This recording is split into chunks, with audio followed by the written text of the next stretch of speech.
عيادة الموتوسيكلات. سلسلة جديدة هنتكلم فيها ان شاء الله عن ازاي تكشف على الموتوسيكل بتاعك وانت بتشتريه، سواء كان زيرو او مستعمل، واهم الاجزاء اللي في الموتوسيكل. يقدمها لكم اخوكم محمود سولو. ويلا بينا نشوف اول مريض معانا في حلقة النهارده، الا وهو الطنابير. حلقة النهارده هتبقى عن الطنابير ان شاء الله، هعلمكم فيها ازاي تكشف على الطنبوره بتاعتك وتاكد من عمرها الافتراضي ان هو فاضل له مده يعني حلوه، وايه هي الطنابير وفايدتها وكل حاجه محتاج تعرفها ان شاء الله نتكلم عنها.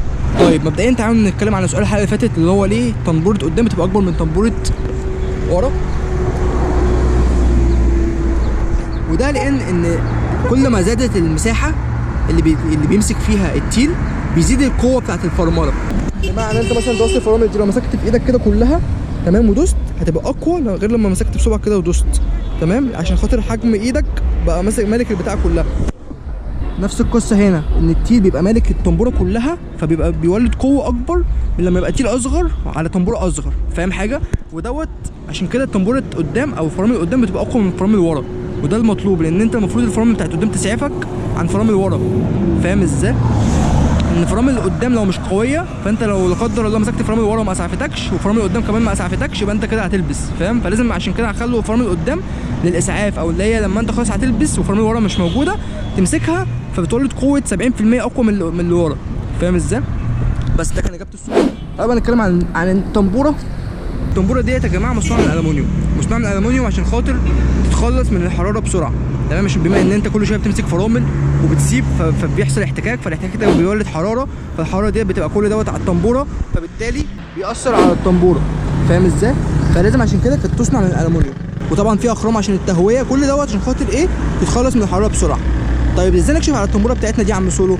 بتيجي على الطنبوره كده يا صاحبي، شايف الحته ديت؟ وفي حته ثانيه بره ايه؟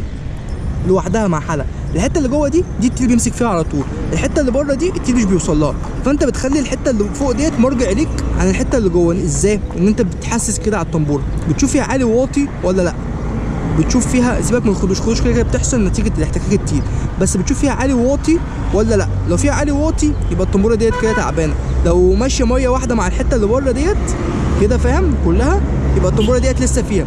وبتقيس طبعا انت النسبه بقى كام في الميه، 70 80 حسب ايه نسبتها. نفس الكلام في الطنبوره اللي ورا، بتقيس كده، فاهم؟ بتمشي ايدك كده عليها بتشوف فيها عالي واطي ولا ماشيه معايا حلوه، الدنيا حلوه، وهكذا، تمام؟ ده كده كان بالنسبه للطنابير في السريع كده، كان ازاي تكشف على الطنبوره بتاعتك. وطبعا اهم حاجه ما تتاكد ما يكونش فيها شرخ او حاجه كسر، او ما يكونش معوجه، بحيث كل دوت بيرد في التيل. فانت ما تستهونش بحاجه شبه دي، عشان حاجه شبه دي هتزعلك في ده وده هيزعلك في كل حاجه ثانيه، فاهم؟ بما ان احنا بقى بنتكلم عن التيل، فالحلقه الجايه ان شاء الله هتبقى عن التيل. وسؤال الحلقه بتاع المره دي هو ليه لازم اركب في جهاز الفرامل دوت تيل اصلي مش تيل كوبي؟ وايه الفرق؟ وهل هيفرق؟ وبيأثر ازاي على الطنبوره؟ اللي عارف يكتب لي تحت في الكومنتات، واللي مش عارف يستنى الحلقه الجايه ان شاء الله هنتكلم فيها عن الموضوع دوت. وبس كده، ما تنساش يا صاحبي تعمل لي فولو عشان نشوف كل جديد، وما تنساش ان الرجوع المختص شيء لابد منه عشان تبقى ضامن ان انت بتحط فلوسك في البايك الصح. ودي كانت حلقه النهارده من عياده الموتوسيكلات.